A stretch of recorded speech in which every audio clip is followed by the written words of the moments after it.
Hi friends, नमस्कार। मैं doctor उत्तम, मेरे यूट्यूब चैनल उत्तम पर आपका स्वागत है। आज फिर से हम लोग एक नए टॉपिक को लेकर आपके सामने उपस्थित हुए हैं। वह टॉपिक है ह्यूमन हेल्थ एंड डिजीज। यह एक टॉपिक एनसीईआरटी में नीट के सिलेबस में बहुत ही इम्पोर्टेंट टॉपिक है। इसमें से बहुत सारा क्वेश्चन जो है नीट के एग्जाम में पूछा करता है। आप सिंसियरली अगर इस टॉपिक के लेक्चर को सुनेंगे तो बहुत सारा क्वेश्चन आपको इस लेक्चर से ही याद हो जाएगा। आपको अलग से इसको रटने की जरूरत नहीं पड़ेगी। तो आते हैं अब ह्यूमन हेल्थ एंड डिजीज। सबसे पहले आते हैं कि एक मनुष्य कब उसको हेल्दी कहा जा सकता है। बहुत सारे लोग ऐसे सोचते हैं कि हम फिट फाट है, कहीं कोई दिक्कत नहीं है तो हम हेल्दी हैं। हम अच्छी तरह से बोल पा रहे हैं, अच्छी तरह से हंस पा रहे हैं, अच्छी तरह से चल पा रहे हैं तो हम हेल्दी कंडीशन में हैं। लेकिन यही नहीं, WHO के द्वारा एक बहुत ही क्लियर कट स्पष्ट शब्दों में एक डिफिनेशन दिया गया है। उस डिफिनेशन को अगर आप जो है एग्जामिनेशन पॉइंट ऑफ व्यू से भी अगर याद करेंगे तो बहुत ही इंपॉर्टेंट डिफिनेशन है। और उसको आप अगर स्टूडेंट लाइफ में हैं तो उसे याद करना बहुत ज़रूरी है। आप उसी के अच्छा से आपको याद करना होगा, वर्ड बाय वर्ड याद करना होगा। बहुत छोटा डिफिनेशन है और वह जो है बहुत ही इंपॉर्टेंट डिफिनेशन है हेल्थ का। तो हेल्थ है क्या? डिफिनेशन WHO के हिसाब से health is a state of complete physical, mental and social wellbeing, not merely absence of disease और इन्फर्मिटी। इसका मतलब हो गया कि हेल्थ जो है एक ऐसा स्टेट है जिसमें complete physical, mental and social wellbeing जो होता है, मीन्स आप फिजिकली फिट हों, आप मेंटली फिट हों तथा सोशली फिट हों। इस तरह से ये हो गया हेल्थ का एक पार्ट। दूसरा part, not merely absence of a disease and infirmity. इसका मतलब हुआ कि आप सिर्फ डिजीज फ्री हैं, आप सिर्फ इन्फॉर्मेटिव फ्री हैं तो आप हेल्दी हैं, ये नहीं कहा जा सकता है। इसके अलावे भी physical, mental and social wellbeing होना बहुत जरूरी है। तो यह हुआ कंप्लीट डिफिनेशन ऑफ WHO, जो कि अच्छा सा आपको याद करना होगा। बहुत छोटा डिफिनेशन है, याद हो जाएगा। अब आते हैं हम लोग, तो यह हो गया ह्यूमन हेल्थ कैसा होना चाहिए। मीन्स ह्यूमन हेल्थ को सिर्फ डिजीज फ्री होने से आप हेल्दी नहीं कहलाएंगे, आप इंफॉर्मेटिव फ्री होने से ही आप जो है हेल्दी नहीं कहलाएंगे। उसके लिए physical, mental and social wellbeing होना बहुत जरूरी है। तो इसका मतलब हुआ कि बहुत सारे डिजीज हमारे शरीर में होते हैं, इसीलिए उसमें वर्ड आया है not merely absence from disease. Means बहुत सारे डिजीज मनुष्य में उत्पन्न होते हैं। कुछ डिजीज जो होता है वह इनहेरिटेंस होता है, मीन्स जेनेटिकल होता है, मीन्स कंजेनाइटल होता है। जब हम लोग जन्म लेते हैं उस समय से ही कोई डिजीज आ जाता है हमारे शरीर में, कोई डिफॉर्मिटी हमारे शरीर में आ जाती है।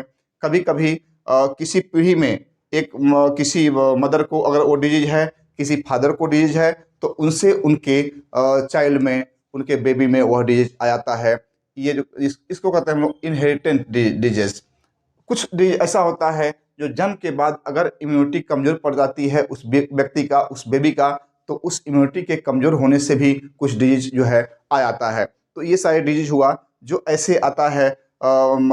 ये आपका हेरिडिटरी आता है, या कभी कभी डिफॉर्मिटी आ जाता है, कंजेनाइटल उसको कहते हैं हम लोग। और कभी कभी इम्यूनिटी के कमजोर होने से भी कुछ डिजीज आता है। तो ये हो गया आपका। कुछ डिजीज ऐसे हैं जो बाहर में, जब हम लोग जन्म ले लिए हैं, हम लोग इस धरती पर आ गए हैं, तो यहाँ पर बहुत सारे पैथोजेंस होते हैं इस धरती पर, इन्वायरमेंट में, वाटर में, लैंड पर और एयर में। बहुत सारे ऐसे ऐसे पैथोजेंस हैं जिस पैथोजेंस के हमारे शरीर में इंटरी करने के बाद बहुत सारा तरह का रोग उत्पन्न हो सकता है। कुछ पानी पीने के बाद भी उसमें भी पैथोजेंस होते हैं, उसके सहायता से कोई रोग उत्पन्न हो सकता है। एयर में भी, डस्ट पार्टिकल में भी बहुत सारे डिजीज वाले एजेंट होते हैं, means virus, bacteria, fungus etcetera होते हैं, जिनके द्वारा हमारे शरीर में बहुत सारे डिजीज उत्पन्न हो सकते हैं। इतना ही नहीं, कुछ ऐसे पैरासाइट्स भी हैं जिसका शरीर में उपस्थित होने से कुछ न कुछ रोग उत्पन्न हो जाता है। तो इस तरह से पैरासाइटिक डिजीज भी हमारे शरीर के अंदर होता है। बैक्टीरिया, वायरस, फंगल, पैरासाइटिक, ये सभी जो डिजीज होते हैं, इनके द्वारा भी कुछ डिजीज जो है हमारे शरीर में पैदा किए जाते हैं। तो इस कंडीशन को हम लोग कहेंगे डिजीज। मीन्स जब कोई इलनेस किसी पैथोजेंस के प्रेजेंस के सहायता से होता है, यानी कोई भी पैथोजन हमारे शरीर में उपस्थित हुआ और उसके बाद जब हम डिजीज आता है तो इस तरह के डिजीज को हम लोग इन्फेक्शियस डिजीज कहते हैं। मीन्स हमारे शरीर में इन्फेक्शन हुआ और उससे हम लोग प्रभावित हो गए और कुछ ना कुछ डिजीज हो गया। जैसे कैंसर होता है, आपका एड्स है, एड्स वायरल डिजीज है। कैंसर जो है एक डिजीज है, उसके साथ साथ बैक्टीरियल डिजीज भी बहुत सारा आता है, जैसे कोलरा है, और जैसे आपका टाइफाइड है, जैसे माइकोबैक्टीरियम ट्यूबरकुलोसिस होने वाला रोग है, लेप्रोसी है। ये सभी इन्फेक्शियस डिजीज हैं।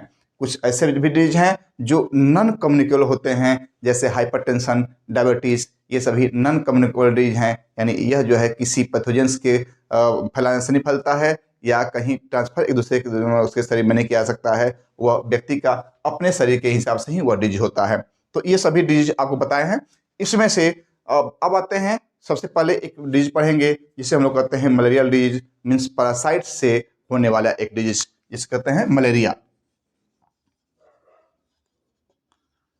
मलेरिया मलेरिया जो डिजीज है यह पैरासाइट्स के द्वारा उत्पन्न होने वाला डिजीज है। मनुष्य में कुछ पैरासाइट्स ऐसे होते हैं जो रोग उत्पन्न करते हैं, कुछ हेलमिंथिस ऐसे होते हैं जो रोग उत्पन्न करते हैं। तो हम आते हैं सबसे पहले मलेरिया के रूप में। तो मलेरिया जो है एक पैरासाइटिक डिजीज है। पहला क्वेश्चन का आंसर हुआ, यानी कहीं कहीं क्वेश्चन आता है कि malaria is the parasitic disease या फंगल डिजीज या जो भी आए हेलमिंथिक डिजीज, तो इसमें मलेरिया जो होता है यह पैरासाइटिक डिजीज है। उसके साथ साथ कौन सा पैरासाइट होता है, तो इसमें प्रोटोजोवंस, मलेरिया जो है एक टाइप के प्रोटोजोवंस के शरीर में एंट्री से यह रोग होता है। यह प्रोटोजोआ यूकैरियोटिक होता है, मीन्स इसमें ट्रू न्यूक्लियस पाया जाता है। तो यह एक ऐसे प्रोटोजोवंस के द्वारा यह रोग होता है जिसके द्वारा हमारे शरीर में मलेरिया फैलाया जाता है। यह मलेरिया जो है, यह मलेरिया जनरली चार तरह के हो सकते हैं। फर्स्ट होता है प्लाज्मोडियम वाइवेक्स, दूसरा होता है प्लाज्मोडियम मलेरी, तीसरा होता है प्लाज्मोडियम ओफेल और चौथा होता है प्लाज्मोडियम फाल्सीफेरम। यह चार तरह का पैरासाइट होता है जो मलेरिया कॉज करता है। इसमें से ये सभी जो पैरासाइट्स जो होते हैं, इन पैरासाइट्स का जो लाइफ साइकिल होता है वह पूरा होता है दो होस्ट में। होस्ट मीन्स जिसके अंदर पैरासाइट जाकर के अपने लाइफ साइकिल को पूरा करते हैं, उसे हम लोग कहते हैं होस्ट। तो यह जो मलेरिया पैरासाइट जो बताया आपको, Plasmodium vivax, Plasmodium ovale, Plasmodium malariae and Plasmodium falciparum, ये चारों जो आपका मलेरिया पैरासाइट है, ये दो तरह के होस्ट में अपना पूरा लाइफ साइकिल कंप्लीट करते हैं। किसमें? एक मॉस्किटो और एक मैन। मॉस्किटो और मैन दोनों को मिला करके आधा आधा कह लीजिए तो इनका पूरा लाइफ साइकिल कंप्लीट होता है। कुछ लाइफ साइकिल होता है कंप्लीट मॉस्किटो में और कुछ जो होता है वह कंप्लीट होता है आपका मैन में। तो मलेरिया को फैलाने वाले जो पैरासाइट हैं उसमें फर्स्ट जो है Plasmodium vivax. First it is a malaria parasite Plasmodium vivax. Second अगर आएंगे तो इसको देखें Plasmodium oval. Third Plasmodium malariae. Fourth Plasmodium falciparum.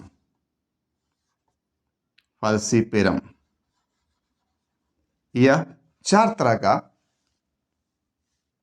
जो है चार तरह का मलेरिया पैरासाइट है जो मनुष्य के शरीर में मलेरिया नामक रोग पैदा करता है।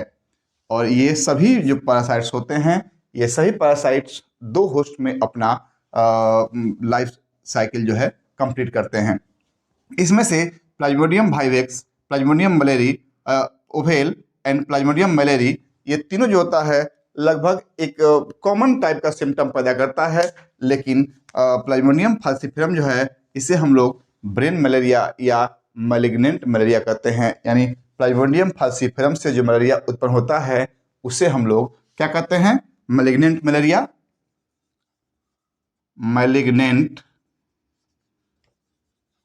मलेरिया, या ब्रेन मलेरिया भी कहते हैं बोलचाल की भाषा में। इसे हम लोग ब्रेन मलेरिया भी कहते हैं। मैलिग्नेंट मलेरिया या ब्रेन मलेरिया। यह जो प्लाज्मोडियम फाल्सिफेरम से जो उत्पन्न होने वाला मैलिग्नेंट मलेरिया है या ब्रेन मलेरिया है, यह बहुत ही फेटल होता है, यानी इसके द्वारा किसी व्यक्ति की मृत्यु तक हो सकती है। इसीलिए जिस समय हम लोग जांच कराते हैं और पाते हैं कि इस व्यक्ति में प्लाज्मोडियम फाल्सिफेरम टाइप का इन्फेक्शन है, तो उसे हम लोग बहुत सावधानी से और बहुत सिंसियर होकर के उस व्यक्ति का इलाज करते हैं, ताकि वो कंडीशन ना आ जाए, वो व्यक्ति कभी शॉक में न चला जाए और उसे जो है मृत्यु तक प्राप्त ना हो। इसलिए हम लोग बहुत ही सिंसियरली इस तरह के मलेरिया पैरासाइट के इन्फेक्शन को हम लोग ट्रीट करते हैं। अब आते हैं पाइलोमा वायरस जो होता है, यह 24 to 48 आवर्स के बाद उसका बुखार आता है अल्टरनेट कर करके। ओवेल भी वही है मलेरिया, और जो प्लाज्मोडियम मलेरिया होता है इसमें आफ्टर 48 आवर्स मीन्स 72 आवर्स के बीच में जो होता है वह बुखार होता है। तो यह टिपिकल सिम्टम है कि अगर आफ्टर 24 to 48 आवर्स के बीच में बुखार आएगा अल्टरनेट कर करके, तो यह जो होता है सिम्टम होता है प्लाज्मोडियम वायरस और प्लाज्मोडियम ओवेल का। और मलेरिया में होता है आफ्टर 72 आवर्स जब फीवर आता है तो उसे कहते हैं प्लाज्मोडियम मलेरिया का इन्फेक्शन है। और अगर फाल्सिफेरम जो होता है इसमें कभी भी बुखार आ सकता है, कंटिन्यू भी बुखार बना रह सकता है, और इस कंडीशन में फिर ब्रेन मलेरिया या इसका सिम्टम जो होता है हमारे ब्रेन को इफेक्ट करता है, हमारे हाइपोथैलेमस को इफेक्ट करता है, और वह व्यक्ति कभी कभी शॉक में चला जाता है, और शॉक में जाने से उसकी मृत्यु हो जाती है। तो इस तरह से यह जो है फेटल मलेरिया है, मीन्स प्लाज्मोडियम फाल्सिफेरम जो होता है वह फेटल मलेरिया है। इसका ट्रीटमेंट सिंसियरली करना बहुत जरूरी है। अब आते हैं, ये हुआ आपको बताया plasmodium virus, plasmodium ovale, plasmodium malaria and plasmodium falciparum के रूप में कि ये तीनों चारों हैं क्या, और इसका बुखार कैसे हम समझेंगे कि कौन सा मलेरिया का बुखार अभी आ रहा है, ओवेल का बुखार है या प्लाज्मोडियम वायरस वाला बुखार है या प्लाज्मोडियम मलेरिया वाला है या प्लाज्मोडियम फाल्सिफेरम वाला है। तो इस तरह से इन तीनों का अलग अलग कैरेक्टरिस्टिक के साथ बताए हैं।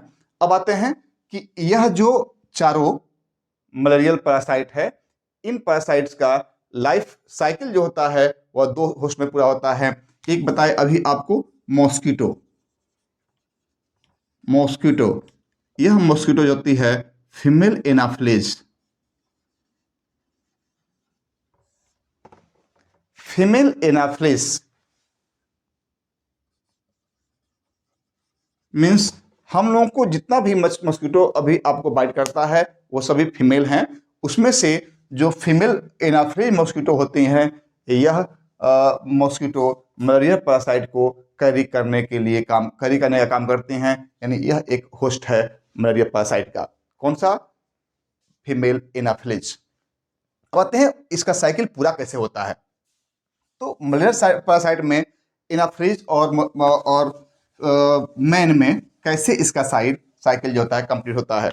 तो सबसे पहले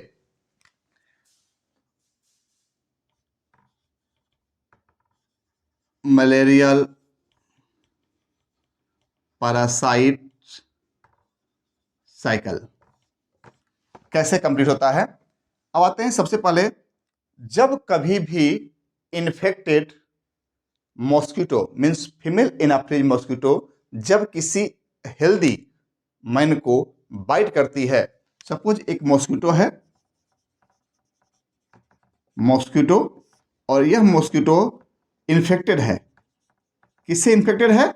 मलेरियल पैरासाइट से इन्फेक्टेड है। तो यह मॉस्किटो जब किसी ह्यूमन बीइंग को बाइट करता है, किसको? ह्यूमन को, एक मैन को यह बाइट किया, तब उस समय इस फीमेल एनाफ्लेज मॉस्किटो से क्या निकलता है? स्पोरोजॉइट्स। ध्यान से देखिएगा, ये एकदम सिंपल में एक साइकिल बनाएंगे और उस साइकिल से आपको अच्छी तरह से याद हो जाएगा कि यह इसका साइकिल जो है कैसे पूरा होता है एनाफ्लेज में और कैसे पूरा होता है मैन में। Infected mosquito bite to human and release sporozoites in the blood stream of a man. एक मैन में जिस मैन को ये बाइट किया उसमें स्पोरोजॉइट्स के रूप में वह मलेरिया पैरासाइट को इंजेक्ट कर दिया, रिलीज कर दिया।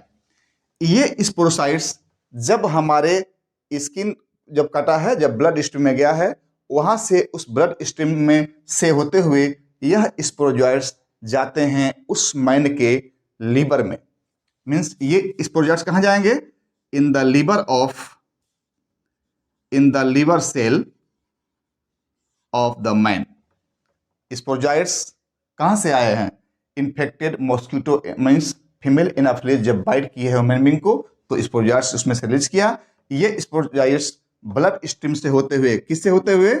ब्लड स्ट्रीम से होते हुए ये पहुंचता है कहाँ? लीवर सेल में। मैन के लीवर सेल में पहुंच गया। लीवर सेल में जाकर के ये स्पोरोजॉइट्स जो होते हैं, इनमें बहुत सारा सेल डिवीजन होता है, वो एसेक्सुअल। यहाँ एक चीज और क्वेश्चन है कि यह ह्यूमन बीइंग बता रहे हैं कि ह्यूमन बीइंग में ये प्रोसेस पूरा हो रहा है, माने साइकिल शुरू हो रहा है। तो ह्यूमन बीइंग्स में इसका मीन्स मलेरिया पैरासाइट का जो साइकिल होता है वह कैसे होता है? एसेक्सुअल। एसेक्सुअल मीन्स यहाँ पर जो इनमें इनका जो ग्रोथ होगा, जो डिवीजन होता है, एसेक्सुअली होता है, उसमें सेक्सुअल गैमेट्स नहीं बने रहते हैं। तो ये सेक्सुअली हो रहा है। और इसके बाद हम आते हैं लिवर सेल में, वो पहुंच गए। लिवर सेल में पहुंचने के बाद एसेक्सुअली उसमें सेल डिवीजन होगा, उसमें ग्रोथ होगा, डेवलपमेंट होगा, बहुत सारे उसमें मीरोजॉइट्स बन जाएंगे। क्या बन जाएंगे? बहुत सारे मीरोजॉइट्स बन जाएंगे। मीरोजॉइट्स कहां बन गए? लिवर के सेल में, जहां स्पोरोजॉइट पहुंचा है। स्पोरोजॉइट में उसका ग्रोथ हुआ, डेवलपमेंट हुआ, सेल डिवीजन हुआ asexually, and they turns into the merozoites. सभी बहुत सारे छोटे छोटे मीरोजॉइट्स में बदल गए। वो मीरोजॉइट्स बनने से वह जो लिवर सेल होता है, चूंकि उसमें जगह कम है, मीरोजॉइट्स अधिक हैं, अब धीरे धीरे मीरोजॉइट्स जो लिवर सेल होगा वह कैसा बन जाएगा? गोलाकार आकार का बन जाएगा। इस तरह से गोलाकार आकार का बन जाएगा। इसे हम लोग कहते हैं साइजोंट। इसका नाम क्या है? साइजोंट। ये गोलाकार का बन जाएगा। इसी में बहुत सारे मीरोजॉइट्स हैं।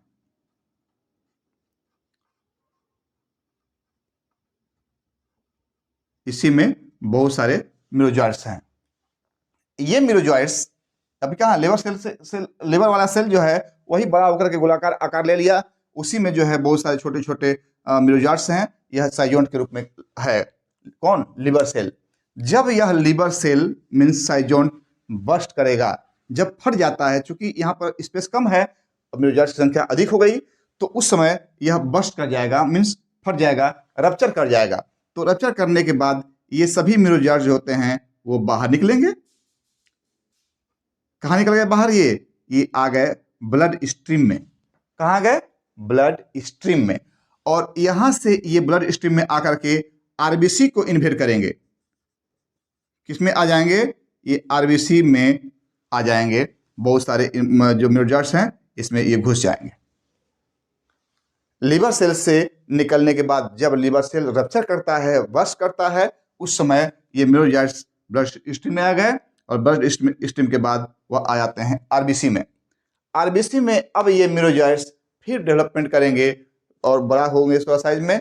इसमें से पहला जो स्टेप होता है यह इमैच्योर ट्रोफोजॉइट्स के रूप में होता है। Suppose this is liver cell, sorry RBC, और इसमें जो मीरोजॉइट्स होते हैं वह फर्स्ट स्टेज में क्या बनाते हैं? एक रिंग लाइक स्ट्रक्चर बनाते हैं। इसे हम लोग कहते हैं ट्रोफोजॉइट्स। यह क्या है? ट्रोफोजॉइट्स। ट्रोफोजॉइट्स। लिवर सेल से निकले हैं, साइजोंट्स के फटने के बाद मीरोजॉइट्स ब्लड स्ट्रीम में जाकर के वो आरबीसी के सेल में इंटर करते हैं। वहां पर जाने के बाद ये मीरोजॉइट्स एक रिंग लाइक स्ट्रक्चर बनाते हैं, जिसे ट्रोफोजॉइट्स कहते हैं। इस तरह के बहुत सारे ट्रोफोजॉइट्स इसमें बन गए रहेंगे। वो धीरे धीरे डेवलपमेंट होगा और वो जो है मैच्योर होंगे। धीरे धीरे जब मैच्योर हो जाता है, इसमें भी अब सेल डिवीजन शुरू हो जाएगा, बहुत सारा सेल डिवीजन होगा, और होने के बाद फिर इसमें से भी बहुत सारे मीरोजॉइट्स इसमें बन जाएंगे।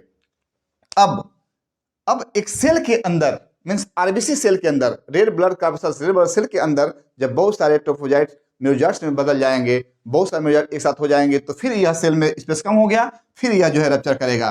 तो यहाँ से रप्चर करने के बाद, यहाँ से रप्चर करने के बाद, ठीक है, फिर जो है इसमें से बहुत सारे म्योजाइट्स निकलेंगे। ये म्योजाइट्स फिर नए आरबीसी को इन्वेट करेंगे, मीन्स नए आरबीसी में फिर इंटर करेंगे, और कुछ जो है वह अपना दूसरे तरफ लाइफ साइकिल को बढ़ाने की कोशिश करेंगे। तो ये फिर दूसरे आरबीसी को इन्फेक्ट किया, फिर दूसरे आरबीसी में इंटर किया, वहां जाके फिर ट्रोफोजाइट स्टेज में आएगा। ट्रोफोजाइट स्टेज के बाद फिर जो है डेवलपमेंट होगा, उसमें फिर डिवीजन होगा, फिर बहुत सारे म्योजाइट्स बनेंगे, फिर वह आरबीसी से जो दूसरा आरबीसी है वह रप्चर करेगा, उसमें से फिर म्योजाइट्स जो होते हैं आरबीसी में निकलेंगे। जब आरबीसी रप्चर करता है तो उस समय उस आरबीसी में से हीमोग्लोबिन जो होता है वह ब्रेक डाउन होकर के क्या बनाता है, हीमोजोइन बनाता है।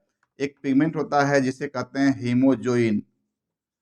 इस हीमोजोइन के उपस्थिति के कारण जब ये बस्ट करता है आरबीसी, जब वह हीमोजोइन हमारे ब्लड स्ट्रीम में मिक्स होता है, उस समय जो फीवर आता है, उस समय चील एंड राइगर, मलेरिया का बहुत ही कॉमन सिम्टम, टिपिकल सिम्टम है कि जब मलेरिया का बुखार आता है तो पेशेंट कहता है इस तरह मेरा शरीर जो है एकदम जो है कांप रहा था, एकदम ठंडा लग रहा था, गनगना रहा था, तो इसको कहते हैं चील एंड राइगर।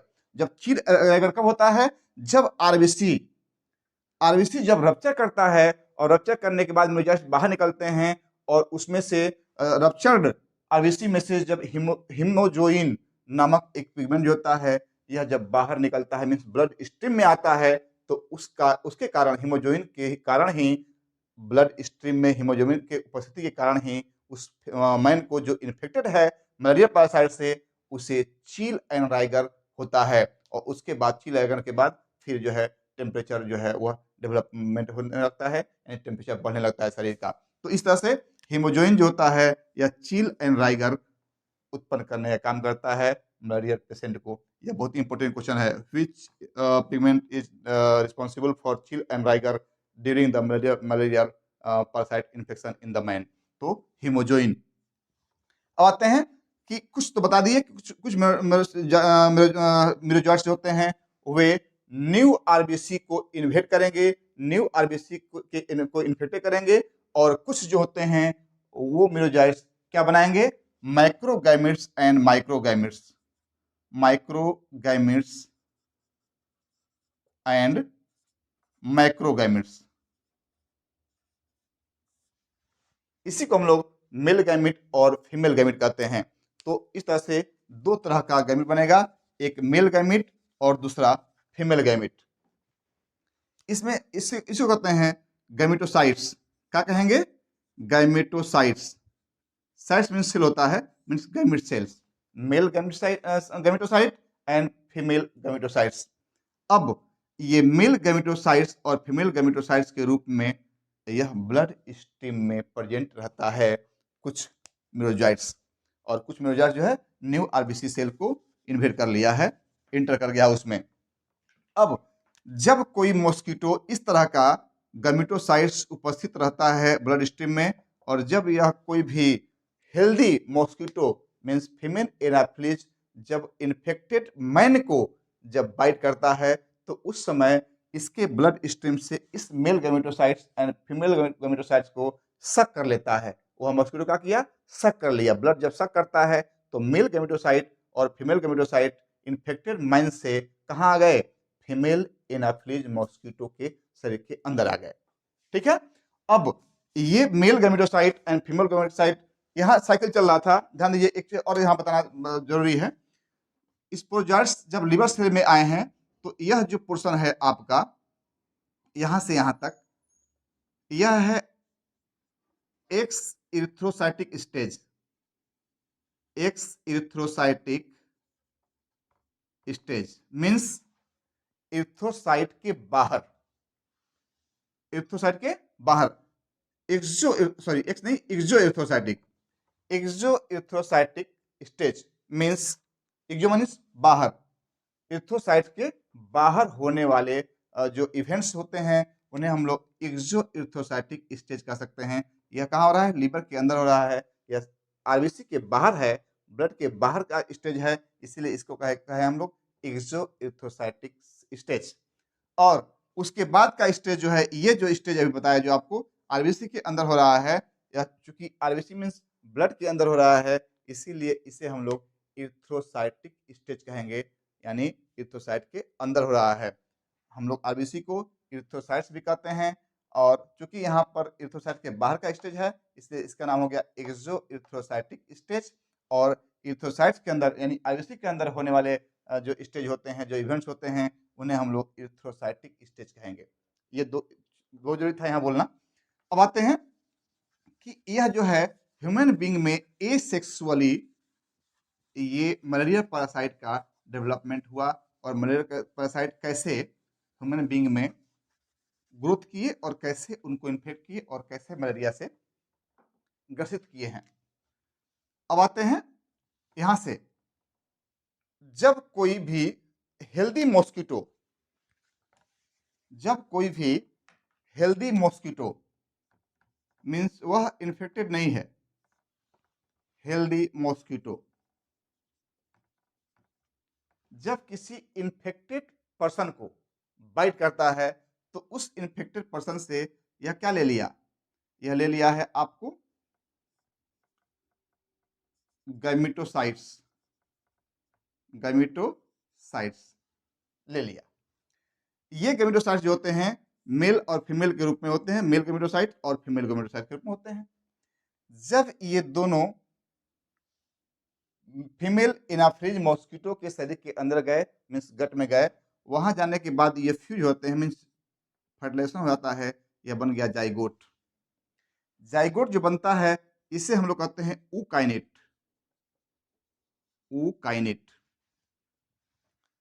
मीन्स दो gamete, male gamete of the malaria parasite and female gamete of the malaria parasite, दोनों जब कंजुगेट करते हैं, जब फ्यूज होते हैं, वहाँ उसको हम लोग बोलेंगे जाइगोट। और जाइगोट बनाने के बाद वो बनाते हैं ऊकाइनेट। इस कंडीशन को कहते हैं हम लोग ऊकाइनेट। ऊकाइनेट के बाद इसमें बहुत सारे डिवीजन होता है, सेल डिवीजन होगा। क्योंकि यहाँ पर सेक्सुअली हो रहा है, इसीलिए हम कह सकते हैं कि फीमेल एनाफिलीज मॉस्किटो में मलेरिया पैरासाइट का जो डेवलपमेंट होता है वह सेक्सुअली होता है, और ह्यूमन बीइंग में कैसा हुआ था, एसेक्सुअली। ऊकाइनेट, अब ये जो है डेवलपमेंट होने के बाद ये बनाते हैं oocyst। क्या बनाते हैं, oocyst। इसे कहते हैं हम लोग oocyst। मीन्स ये बाहर की तरफ एक सिस्ट बना देते हैं, और इसके अंदर जो है यह बहुत सारे सेल्स पाए गए। ये सभी सेल्स जो होते हैं, चूंकि सिस्ट से ढके हुए हैं, अब जब ये सिस्ट में जगह नहीं बचेगा, उस समय यह सिस्ट क्या होगा, रप्चर करेगा। रप्चर करने के बाद इसमें से सभी जो सेल्स हो जाएंगे वो बाहर निकल जाएंगे। ठीक है। अब देखिए, जब हेल्दी मॉस्किटो किसी इन्फेक्टेड पर्सन को बाइट किया, male gametocyte and female gametocyte को वो सक कर लिया। सक करने के बाद वो सभी मेल एंड फीमेल गैमेटोसाइट्स एक दूसरे से कंजुगेट होकर करके जाइगोट बनाए हैं, और यहाँ से जो है वह उनके गट से एब्जॉर्ब हो जाते हैं। कहाँ पहुंचते हैं, गट के बाद पेरिफेरी में पहुंच जाते हैं, यानी पेरिफेरी में जो उनका ब्लड स्ट्रीम होता है उसमें पहुंच जाते हैं। वहां जाने के बाद ये ऊकाइनेट बना देते हैं, मीन्स जाइगोट जो होता है ऊकाइनेट के रूप में हो जाता है। और ऊकाइनेट में बहुत सारे सेल डिवीजन होने के बाद वह जो होता है oocyst बनाता है, यानी बाहर से एक सिस्ट से कवर कर लेता है ताकि उसके ऊपर कोई प्रभाव न पड़ पाए और इसमें उसका डेवलपमेंट अच्छी तरह से हो सके। फिर जब ये oocyst जब रप्चर करता है, तो इसमें से बहुत सारे स्पोरोजॉइट्स जो होते हैं बाहर निकलते हैं। स्पोरोजॉइट्स जो होंगे वो बाहर निकलते हैं। ये स्पोरोजॉइट्स फिर कहाँ आता है, तो फीमेल एनाफ्रीज मॉस्किटो के सलाइवा में आकर के प्रेजेंट रहता है। कहाँ पर, in the saliva of mosquito. Mosquito के सलाइवा में आकर के यहाँ पर मौजूद रहता है। जब इस तरह का स्पोरोजॉइट्स से मिक्स मॉस्किटो को सलाइवा वाला मॉस्किटो जब कभी भी किसी फिर हेल्दी मनुष्य को फिर बाइट करेगा, तो वह सलाइवा के साथ साथ इस स्पोरोजॉइट्स को उस हेल्दी मैन के शरीर में डाल देगा। उस हेल्दी मनुष्य के शरीर में इस स्पोरोजाइट्स को डाल दिया और इस तरह से इसका साइकिल जो है फिर पूरा होता है। मॉस्किटो से आया है, मैन से आया है मॉस्किटो में जो है यह साइकिल पूरा हुआ, फिर इस मॉस्किटो के द्वारा फिर एक हेल्दी मैन में वह पहुंच गया। इस तरह से यह जो है साइकिल मनुष्य में और मॉस्किटो में पूरा होता है। यहाँ पर जो पूरा हुआ है जो साइकिल, यह जो है सेक्सुअल है, क्योंकि यहाँ male gametocyte and female gametocyte जो है यहाँ पर मौजूद हैं। तो इस तरह से दो होस्ट में मीन्स एनाफिलीज मॉस्किटो में और मैन में मलेरिया पैरासाइट का पूरा लाइफ साइकिल पूरा होता है। एक और क्वेश्चन यहाँ बनता है कि जब यह स्पोरोजॉइट्स सलिवा में प्रेजेंट हैं और इस तरह का मॉस्किटो जब किसी हेल्दी मैन को काट दिया तो क्या तुरंत बुखार आ जाएगा? नहीं, उसमें स्पोरोजॉइट्स जाने के बाद, शरीर में एंट्री लेने के बाद और आरबीसी तक पहुंचने तक, मीन्स आरबीसी में जब पहुंच जाते हैं, आरबीसी में एंट्री कर जाते हैं और आरबीसी में एंट्री करने के बाद डेवलपमेंट के बाद बहुत सारे म्यूरोजाइट्स बनाते हैं और वो जब आरबीसी जब रप्चर करता है और रप्चर करने के बाद जो उसमें से म्यूरोजाइट्स निकलते हैं, उस समय फर्स्ट फीवर आता है, पहला बुखार आता है और उसमें चूंकि उसमें से हीमोजोइन निकलता है, चिल एंड राइगर होता है, तो वह जो फर्स्ट फीवर आता है इसके बीच का मीन्स जब ये मॉस्किटो काटा, स्पोरोजॉइट्स को उस मन के शरीर में डाल दिया और फर्स्ट फीवर आने तक जो फर्स्ट सिम्टम आता है मलेरिया का, उसके बीच का पीरियड जो होता है उसे कहेंगे हम लोग इनक्यूबेशन पीरियड। और मलेरिया पैरासाइट के में इनक्यूबेशन पीरियड जो होता है वह 14 दिन का होता है। कितना दिन का होता है? 14 डे का, 14 दिन का। जब एक इन्फेक्टेड मॉस्किटो जब किसी हेल्दी मैन को काटता है, यानी स्पोरोजॉइट्स उसके शरीर में रिलीज करता है, उस दिन से लेकर के फर्स्ट सिम्टम एराइज होने तक मनुष्य में वो जो पीरियड होता है उसे हम लोग कहते हैं इनक्यूबेशन पीरियड।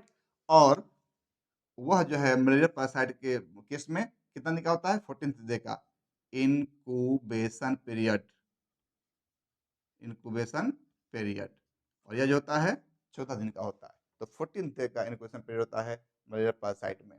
यह हुआ आपका ह्यूमन हेल्थ एंड डिजीज में के चैप्टर में एक डिजीज जिसका नाम हुआ मलेरिया और उसका साइकिल कैसे पूरा होता है, किसके द्वारा यह फैलाया जाता है, इसके विषय में हम आपको बताएं। नेक्स्ट टॉपिक पर चर्चा करेंगे। तब तक के लिए नमस्कार। अगर मेरा वीडियो पसंद आया हो तो इसे लाइक करें, सब्सक्राइब करें, कमेंट करें तथा शेयर भी करें।